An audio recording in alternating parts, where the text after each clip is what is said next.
अस्सलाम वालेकुम नाज़रीन, उम्मीद करती हूँ कि आप सब खैरियत से होंगे। नाज़रीन, जैसा कि आप लोग को मालूम है कि हमने अपने चैनल पर क़ससुल अंबिया का एक बहुत ही खूबसूरत सिलसिले का आगाज़ किया था और इस सिलसिले में बहुत ही खूबसूरत और इन्फॉर्मेटिव जो है वाक़यात आपके साथ हमने शेयर किए। और आज की इस वीडियो में हम आपको बताएंगे कि हज़रत इदरीस अलैहिस्सलाम कौन थे, उनके हालात का ज़िक्र करेंगे और आपको बताएंगे कि अल्लाह ताला ने किस किस जगह पर और किस किस तरह से हज़रत इदरीस अलैहिस्सलाम का ज़िक्र फरमाया है और हज़रत इदरीस अलैहिस्सलाम को फ़रिश्ते के ज़रिए चौथे आसमान पर बुलाकर उनकी रूह क्यों कब्ज़ की गई। तो नाज़रीन, बिला ताख़ीर के बढ़ते हैं अपनी वीडियो की जानिब। बस वीडियो में आगे बढ़ने से पहले आप लोगों से एक छोटी सी दरख्वास्त करना चाहूँगी कि अगर आप हमारे चैनल पर नए हैं और अभी तक आपने हमारे चैनल को सब्सक्राइब नहीं किया तो चैनल को सब्सक्राइब कर दें और बेल आइकन को क्लिक कर दें ताकि आने वाली मज़ीद वीडियोज़ का नोटिफिकेशन आपको बर वक्त मिलता रहे। और अगर आपको हमारी वीडियोस अच्छी लगती हैं तो वीडियो को लाइक कीजिए, शेयर कीजिए और अपनी राय का ज़रा कमेंट्स के ज़रिए ज़रूर कीजिएगा।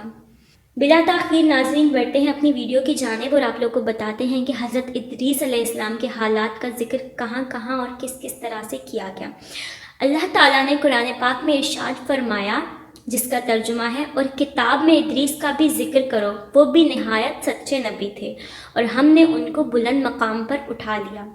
अल्लाह ताला ने इदरीस अलैहिस्सलाम की तारीफ़ फरमाई और नबूवत और सिद्दीक़ियत के बुलंद मकाम के साथ उनको मुतस्सिफ़ फरमाया और उन्हीं को खनूख़ कहा गया है। और माहिरीन अंसाब ने हज़ूर नबी करीम सल्लल्लाहु अलैहि वसल्लम के सिलसिला नसब में उनका ज़िक्र किया है। हज़रत आदम और शीस अलैहिस्सलाम के बाद सबसे पहले उनको नबूवत से सरफराज फरमाया गया।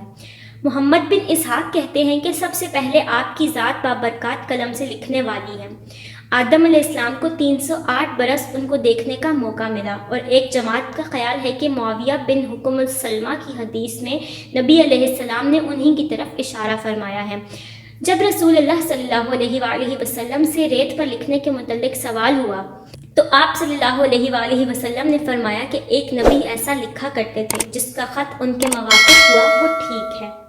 यहाँ पर आपको बताना चाहूँगी कि रेत पर लिखने से मुराद ये है कि उस दौर में लोग रेत पर लिखकर कुछ हिसाब लगाते और आइंदा की खबरों का अंदाज़ा लगाते थे। नाज़रीन, बहुत से उल्मा तफसीर का ख्याल है कि सबसे पहले उसके बारे में कलाम करने वाले यही हैं। वो उनका नाम हरमुसुल हरामसा रखते हैं और उनके ज़िम्मा बहुत सी छोटी बातें लगाते हैं, जैसे ये लोग उल्मा, सुलहा, औलिया पर झूठ कहते हैं और अल्लाह का फरमान वरफ़अनाहु मकानन अलिय्या, और हम उसको बुलंद मकाम पर फाइज किया है। इसी तरह है जैसे कि सहीहीन में हदीस मेराज में है कि जब नबी करीम सल्लल्लाहु अलैहि वसल्लम उनके पास से गुजरे तो वो चौथे आसमान में थे। हज़रत इब्न अब्बास रज़ियल्लाहु ताला अन्हु ने हज़रत काब से सवाल किया कि हज़रत इदरीस अलैहिस्सलाम के मुतल्लिक अल्लाह का फरमान वरफ़अनाहु मकानन अलिय्यन का क्या मफ़हूम है। हज़रत काब रज़ियल्लाहु ताला अन्हु ने फरमाया कि अल्लाह ताला ने इदरीस अलैहिस्सलाम की तरफ वही की कि मैं तमाम औलाद आदम अलैहिस्सलाम के आमाल के बराबर तुम्हारे आमाल बुलंद करता हूँ। शायद उस वक्त के बनी आदम मुराद होंगे। इदरीस अलैहिस्सलाम ने चाहा कि उनके आमाल में मज़ीद इजाफ़ा हो। उनके पास फ़रिश्तों में एक दोस्त फ़रिश्ता आया। उन्होंने उससे कहा कि अल्लाह ताला ने फ़लाँ फ़लाँ बात मेरी तरफ वही की है, आप मलिकुल मौत से मेरे मुतल्लिक बात कर लें ताकि मेरी ज़िंदगी के मुतल्लिक मालूम हो और मैं मज़ीद नेकियां कर सकूं। फ़रिश्ते ने उन्हें परों पर उठाया और आसमान की तरफ लेकर ऊपर चढ़ा। चौथे आसमान तक पहुँचे तो वहाँ मौत के फ़रिश्ते से मुलाकात हुई। वो नीचे आ रहा था। फ़रिश्ते ने मलिकुल मौत से हज़रत इदरीस अलैहिस्सलाम के मुतल्लिक बात की। उसने कहा कि इदरीस कहाँ हैं? फ़रिश्ते ने कहा कि मेरी पुश्त पर हैं। मलिकुल मौत ने कहा कि ताज्जुब है, मुझे इसलिए भेजा गया था कि मैं चौथे आसमान पर इदरीस की रूह कब्ज़ करूं और मैं सोच रहा था कि मैं उनकी रूह चौथे आसमान पर कैसे कब्ज़ करूं, वो तो ज़मीन पर हैं।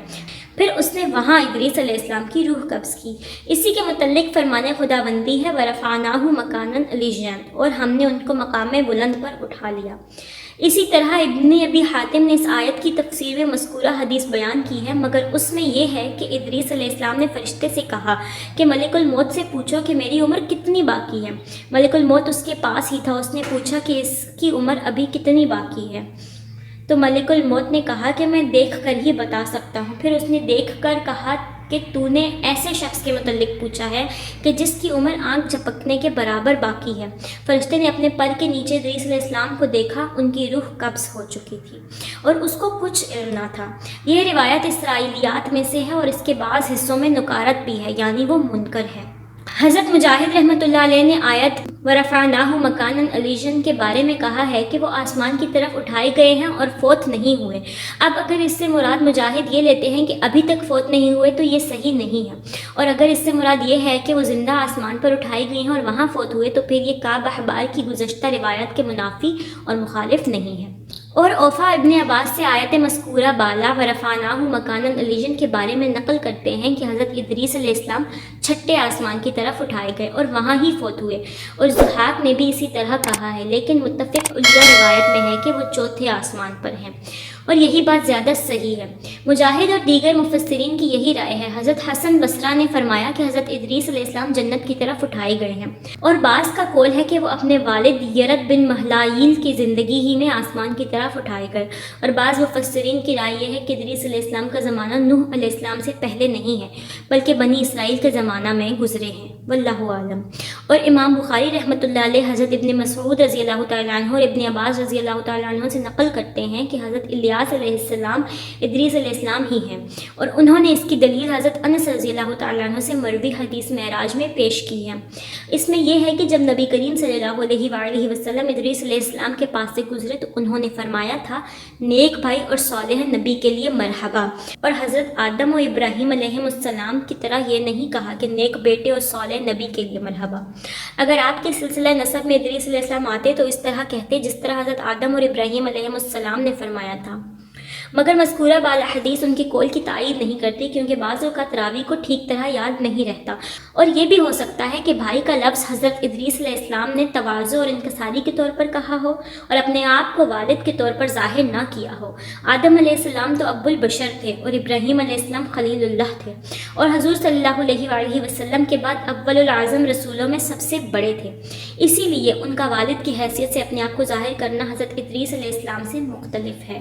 جی تو ناظرین، یہ تھی ہماری آج کی ویڈیو جس میں ہم نے آپ کے ساتھ حضرت ادریس علیہ السلام کے بارے میں ذکر کیا کہ اللہ تعالیٰ نے ان کا ذکر کس کس موقع پر اور کس کس طرح کیا ہے، اور فرشتہ حضرت ادریس علیہ السلام کو چوتھے آسمان پر کیوں لے کر گیا اور وہاں ان کی روح کیوں قبض کی گئی، اس بارے میں مکمل معلومات آپ لوگوں کے ساتھ شیئر کی ہے۔ امید ہے کہ آپ کو ویڈیو پسند آئی ہوگی۔ اگر آپ کو ویڈیو اچھی لگی ہے تو ویڈیو کو لائک کریں، شیئر کریں اور اپنی رائے کا اظہار کمنٹس کے ذریعے ضرور کیجیے گا۔